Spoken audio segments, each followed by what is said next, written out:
Well, that was incredible, unbelievable speech. It was absolutely incredible. It was totally true. Everything he said was an understatement or an accurate statement, and it's just a question of a time lag until everybody sees it. Why this guy isn't getting 110% of the vote, I don't know.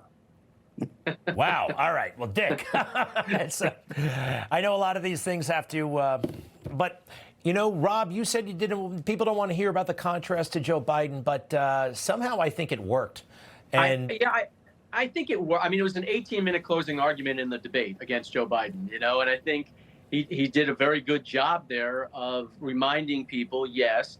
But what I thought he did very well was explaining the consequences of immigration. All these illegal aliens here drove up the cost of housing. All these illegal aliens here, which is why we had to clamp down and close the border, drove up the prices.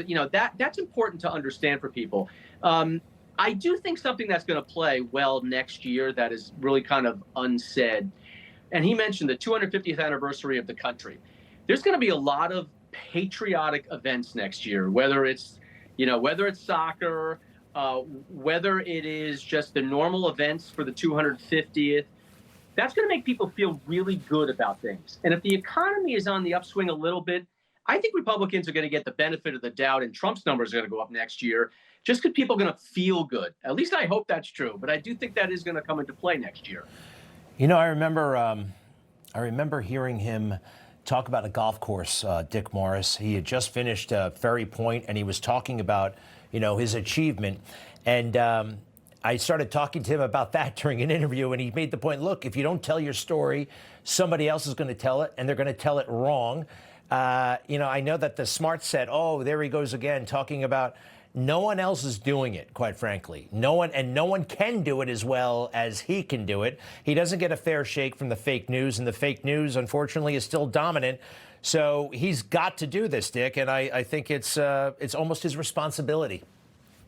Yeah, I think so. I think that the problem is that he's being blamed for price increases that happened under the other administration that he opposed, that he still opposes, and he's not getting the credit for the stuff that he's done.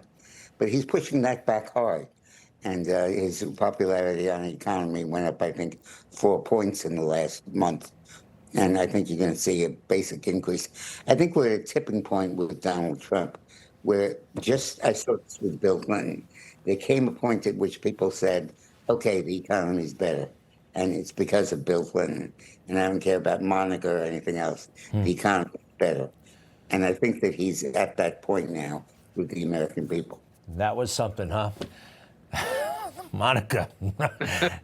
They got to a point where they didn't care about Monica. That was a different era. All right, here's a little portion of the speech that we just watched. Take a look.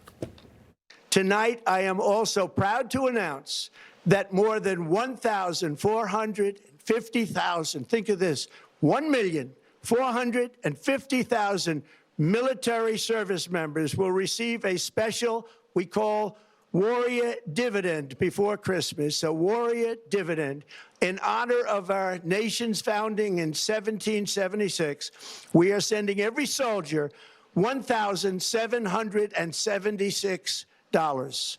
Think of that. And the checks are already on the way. That is a significant little bonus for Christmas. I didn't see that one coming. You know what? No one's really going to push back on that one. The Democrats are going to go along with it. I don't know. I think it's great. Rob? I already got a text from my son. He's active duty Air Force. He is the happiest guy in the world right now. So I think he's, that'll play very, very well in the military and with military families because they, as you know, Greg, are underpaid for what they do. Yes, it depends what job you have, though, sometimes. Sometimes you can actually make out better than you think, especially when it comes to flying planes and flight pay. It's a wonderful thing. And let's face it, they risk their lives. And we saw a reminder of that today during that dignified transfer. All right, we're going to say goodnight to you, gentlemen. But first, final word from you, Dick Morris. Well, this was the most incredible speech because it was just like a State of the Union speech, but it was in the future tense. It wasn't about what we will do, it's about what we've done and what's already happened. And I think that it's just breathtaking when you look at his achievements. Breathtaking. And also, every day that he's in the Oval Office is kind of a miracle when you think about it. What he went through, the 4 phony indictments, the lawfare, and beyond, the crazy situation in New York. What? The bullet. The bullet. BULLET. The bullet. Oh, the bullet, Yeah. the assassination attempt. Forgive me. Yes, Yeah. everything. And he's still standing.